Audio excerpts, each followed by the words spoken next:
very much, ladies and gentlemen of the press.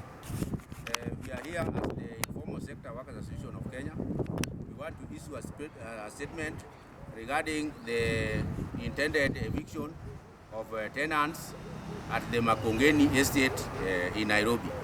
But before we proceed, we'll do the introductions, then I'll read the press statement. Amayugi, Coordinator Kisumu County.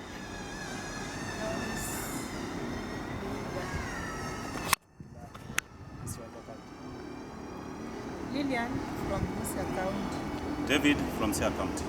Mali from Marsabit County. I'm Mr. Maina from Muranga, and I'm a chairman of our small business, small Baba Association. Asante. Thank you very much. I'm the National Coordinator, John Peter.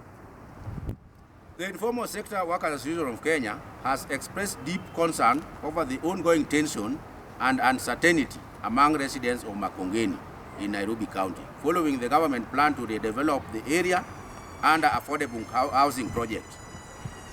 Reports of looming evictions have caused anxiety among both tenants and landlords, many of whom have lived and invested in the area for decades.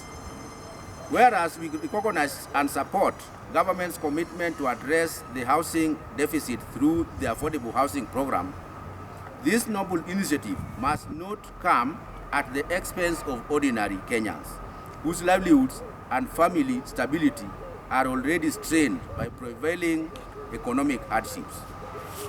Development should uplift citizens, not displace or disenfranchise them. Informal Sector Workers Association therefore calls upon the government through the Ministry of Lands, Housing and Urban Development to ensure that the compensation and resettlement mechanisms are fair, inclusive and transparent. The process must consider the equal rights of both tenants and landlords without discrimination, intimidation or oppression. Selective or preferential compensation is unacceptable and runs contrary to the values enshrined in the Constitution of Kenya, which guarantees equality, fairness, and justice for all citizens. All Kenyans are equal before the law, and both landlords and tenants deserve equitable treatment in this process. The right to housing, as guaranteed under Article 43 of the Constitution, should not be violated in the name of progress.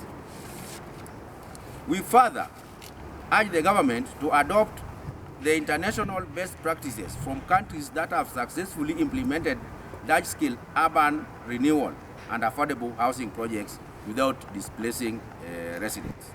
In Singapore, for instance, it managed its policy public housing transition through the Housing and Development Board by ensuring affected residents received either alternative housing or fair market value compensation before they were relocated to other areas.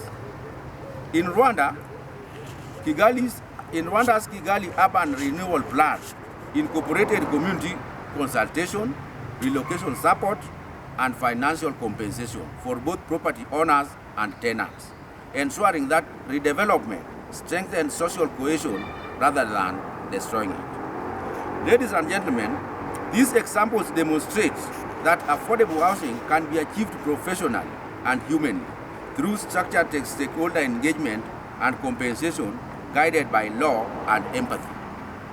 As a matter of fact, it is disheartening to note that former residents of the neighboring Shauri Moyo and Motela estates have been evicted without providing any tangible alternative, save for some minimal financial compensation, which is not at par with the current market rates of a dignified house. In conclusion, ladies and gentlemen, as an organization representing Kenya's informal sector, many of whom reside in low-income estates such as Makongeni, ISWAC insists that no Kenyan should be left worse off as a result of public development projects. The government must prioritize dialogue, fairness, and human dignity as it implements the affordable housing program. We stand ready to engage with the government, county authorities, and community representatives to promote a win-win approach that upholds Constitution, protects livelihoods, and delivers on the promise of affordable housing without injustice or disruption. God have mercy on the Makongeni residents. God help the people of Kenya. Thank you.